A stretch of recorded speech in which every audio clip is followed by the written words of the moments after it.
আপনারা জানেন যে মোহাম্মদপুরে আমরা অনেক আগের থেকেই এই চিরুনি অভিযান এটি পরিচালনা করে আসছি। বিশেষ করে মোহাম্মদপুরের রায়ের বাজার, জেনেভা ক্যাম্প, চাঁদ উদ্যান, ঢাকা উদ্যান, বসিলা সকল এলাকাতে আমাদের অভিযান চলে। হয়তো একসঙ্গে আমরা অভিযান মাঝে মাঝে করি, বাট বিভিন্ন জায়গায় ফেজ ওয়াইজ আমরা অভিযান পরিচালনা করে আসছি। তো এখন জেনে থাকবেন যে গত এক সপ্তাহের মধ্যে 2টি মার্ডারের ঘটনা ঘটেছে রায়ের বাজারে।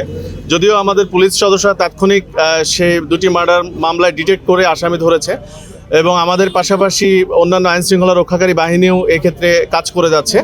তো এর পাশাপাশি আমাদের মাননীয় আইজিপি স্যার, আমাদের কমিশনার স্যার এবং আমাদের যে সিনিয়র অথরিটি রয়েছেন সকলেই এই মোহাম্মদপুরকে গুরুত্ব দিয়ে আমাদের আজকে এই বসিলা যে আমাদের এখানে একটি ক্যাম্প রয়েছে, এই ক্যাম্পের আগেই এই ক্যাম্পে জনবল যা ছিল তার চেয়ে বাড়ানো হয়েছে এবং এই ক্যাম্পে এখন 2 প্লাটুন এপিবিএন, দ্যাট মিনস 66 জন এপিবিএন আইজিপি স্যার আমাদের দিয়েছেন। পদ্মা সেতু, মেট্রো রেল এবং এলিভেটেড এক্সপ্রেসওয়ে নির্মাণের গর্বিত অংশীদার বসুন্ধরা সিমেন্ট।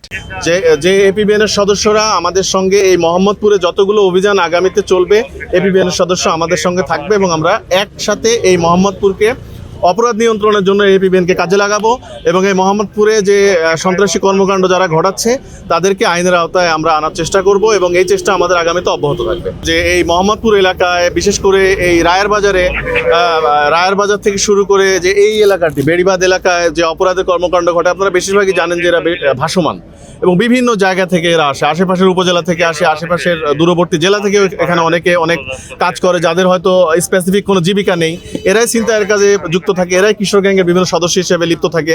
তো আমরা যেটি তাদেরকে জানাতে চাই, হয় তারা এখানে বৈধভাবে কাজ করে জীবিকা নির্বাহ করবে, অবৈধ কোনো কাজের সঙ্গে জড়িত থাকবে না, না হলে এই এলাকা তাদের ছাড়তে হবে।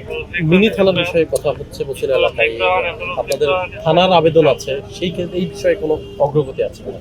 আসলে মিনি থানা বলতে এখানে একটি অস্থায়ী ক্যাম্প অনেক আগের থেকেই আমাদের কাজ করে আসছে, কিন্তু সেই ক্যাম্পের সদস্য সংখ্যা একটু কম ছিল।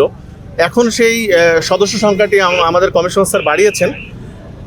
সামনে এই ক্যাম্পটিকে থানায় রূপান্তরিত করার জন্য প্রয়োজনীয় ব্যবস্থাও আমাদের পুলিশের সিনিয়র অথরিটি নেবেন বলে আমাদের আশ্বস্ত করেছেন। যেহেতু এই এলাকাটি থানা থেকে একটু দূরে হওয়ায় এবং এখানে অভিযান পরিচালনা করা একটু কষ্টসাধ্য হওয়ায় এই এলাকায় একটি থানা অনেক দিনের দাবি, এই জনগণেরও দাবি এই এলাকার। সেই সাথে আমরাও এটি অনুধাবন করেছি, এই এলাকার একটি থানা হলে এখন যে আইন শৃঙ্খলা পরিস্থিতি আছে এর চেয়ে হয়তো আইন শৃঙ্খলা পরিস্থিতি আরেকটু আমরা ভালো রাখতে পারবো এই এলাকার।